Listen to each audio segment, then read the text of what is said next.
What's up, you beautiful bastards? Hope you're having a fantastic Tuesday. Welcome back to the Philip DeFranco Show, and let's just jump into it. And the first thing we're going to talk about today is fake news. Fake news stories have been a big problem this year. Mark Zuckerberg and Facebook recently came under fire from people saying they did very little to stop internet hoaxes. Fake news stories, many about the election this year, blasted out to tens of millions of people's timelines, understood as truth. Some going as far to say that Facebook and Zuckerberg are responsible for this election, to which Zuckerberg responded in a public post on his Facebook, and in it he said, of all the content on Facebook, more than 99% of what people see is authentic. Only a very small amount is fake news and hoaxes. The hoaxes that do exist are not limited to one partisan view or even to politics. Overall, this makes it extremely unlikely hoaxes change the outcome of this election in one direction or the other. This is an area where I believe we must proceed very carefully, though. Identifying the truth is complicated. While some hoaxes can be completely debunked, a greater amount of content, including from mainstream sources, often gets the basic idea right, but some details wrong or omitted. But a lot of people don't agree with Zuckerberg. That 99% number he's pulling from most likely wasn't just limited to news sources. I'm not sure why you would include news stories and grandma accidentally sharing every picture in her camera roll one post at a time. And if we focus purely on the news aspect of Facebook, we should, new research found that 44% of Americans get their news from Facebook. And to the claim that the fake news doesn't lean left or right, there are other people who disagree. An investigation recently claimed to find that top right-wing Facebook news outlets publish false or misleading stories 38% of the time, and top left-wing Facebook news outlets publish false or misleading stories 20% of the time. Both of those are great percentages of failure if that is your batting average, but not a level of truthiness. And the situation with fake news on Facebook actually got worse this year. They had human editors that worked on their trending topics, but then there were accusations that they were leaning towards the left, and then they fired the human editors, and then fake news stories were rampant. Trending topics became a word soup of keywords that would sometimes just lead to completely fake stories. Even many employees that work at Facebook reportedly do not agree with Zuckerberg here. There are reports that several dozen Facebook employees have been meeting in secret to deal with this issue. One Facebook employee reportedly saying, "It's not a crazy idea. What's crazy is for him to come out and dismiss it like that, when he knows, and those of us at the company know, that fake news ran wild on our platform during the entire campaign season," adding that hundreds of Facebook employees do not agree with the company's public stance. But it's important to know fake news is not just a Facebook problem. It's been a problem everywhere. Yesterday we talked about one of the most spread pieces of false information, that Donald Trump actually won the popular vote. That's not true. But the reason people believe that is people saw pictures on Twitter and Facebook, and when you went to Google and you saw final election results, it brought people to a fake news website and they didn't realize that it was fake. Well, Google has announced that they're making a big change, and that is turning off the money hose. A Google spokesperson saying in a statement, "Moving forward, we will restrict ads serving on pages that misrepresent, misstate, or conceal information about the publisher's content, or the primary purpose of the web property." Or to paraphrase, if you're posting fake news, we are going to take all our ads off of your website. We're banning you from the ad service. Still, just taking away the AdSense only solves part of the problem. A lot of these sites just really want to spread misinformation. And here's the thing, in general, fake news is a problem that we're going to have to deal with. What I mean by that is obviously we need to try and solve it with algorithms and maybe even human editors who there is an issue there of bias. But on top of that, I believe in a very real way, it comes down to us as individuals not closing off, oh, it's the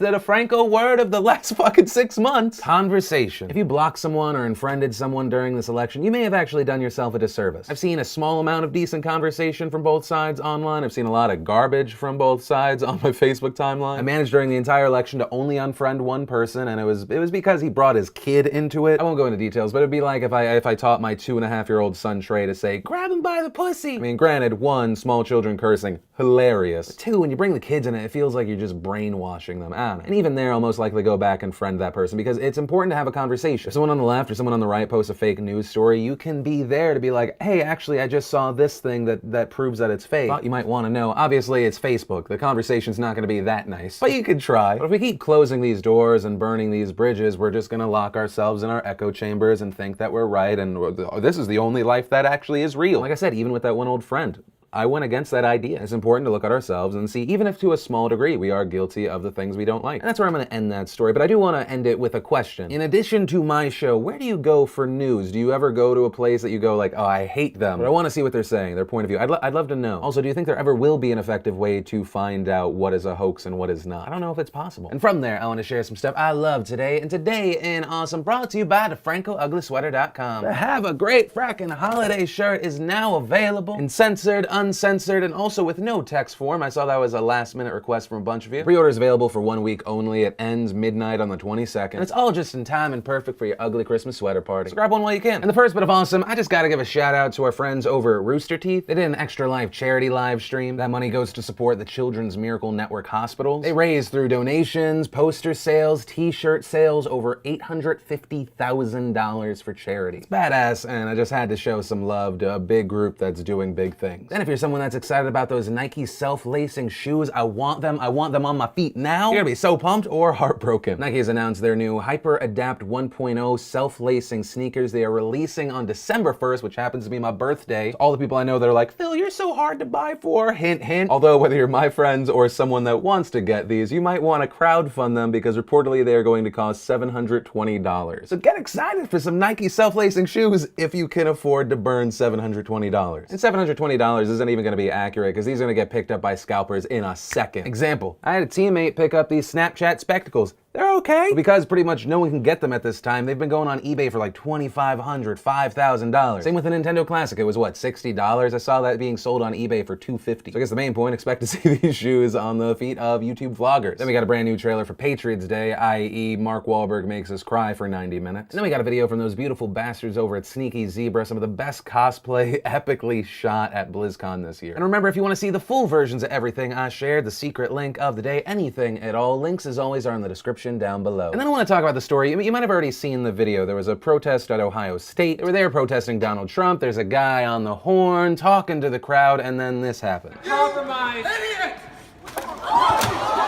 Hey, old boy! The man who has been identified now as 24-year-old Shane Stanton was the one who ran down shouting, "You idiot," who then pushed the protester. The cops then make their way through the crowd. They arrest him. They take him out of the building. The entire time, the crowd shouting, "Shame." OSU spokesman Chris Davey confirmed that Stanton was a student there, adding that he was suspended and is now facing a misdemeanor assault charge. And as far as the protester who was slammed to the ground, apparently his glasses and megaphone were broken, but that's it. And I talk about this specific story because this video and this story was used on a lot of sites saying, hey, look, this is an example of someone that was for Trump attacking someone that was anti-Trump. Right? People see that video, they see the story, share, share, share, share, share. And so why am I fully talking about this story today? Well, it's not perfectly an example of fake news. It's more of that middle ground that Mark Zuckerberg was talking about. Everything seems pretty straightforward in this video, but then all of a sudden a new voice enters. After this blew up, a guy by the name of Drew Rydell seemingly added context to the situation. In a Facebook post saying, 1, I actually know the assailant and he is not a terrible person, not by a long shot. He's a part of the developmental disabilities community, as he has Asperger's and has worked really hard to adjust/socialize in the Ohio State community. To clear the air, he is a loyal, kind, and incredibly fierce friend and huge advocate for marginalized people groups, especially for gay rights, marriage equality, and other causes of the DD community. He is actually a Hillary supporter. And finally, I wasn't there. I don't know what happened. I don't know what got him fired up like it did, but I do know this is a person that has battled hard to be a person of their own convictions while mastering an exceptionally difficult task of impulse control. And going through Drew's timeline, it looks like he's not someone who actually voted or supported Trump. But the main point remains, there may be people out there that only know the first part of this story. Also, there's a lot more in this post, and now there's debate of even with him having a disability, should he be held responsible? And people are also now looking for the identity of the guy who then punched him. Hell, if I had jumped on this story early enough, I could have also been a person that was spreading this narrative. And that's why talking about the news is hard, because sometimes there's very obviously fake stuff, things that could be fake, real life situations that are just represented with the information that we have. And many of us go, that seems believable, share. And this is just one example. If you think it is a problem that only deals with one side in this situation, you're wrong. I love your faces, but I think you'd be wrong then. And the last story of the day is, what do you think is all I'm covered in? Also, why am I covered in it? Hey, if this video gets to 100,000 likes, maybe I'll tell you. I kind of don't want to though, because it's a little bit embarrassing. Anyway, I love your faces. That's where I'm going to end today's video. And remember, if you like this video, you like what I do on this channel, hit that like button. If you're new here, hit that subscribe button. Also, remember, if you want a holiday sweater, grab one while you can. But that said, of course, as always, my name's Philip DeFranco. You've just been filled in. I love yo faces, and I'll see you tomorrow.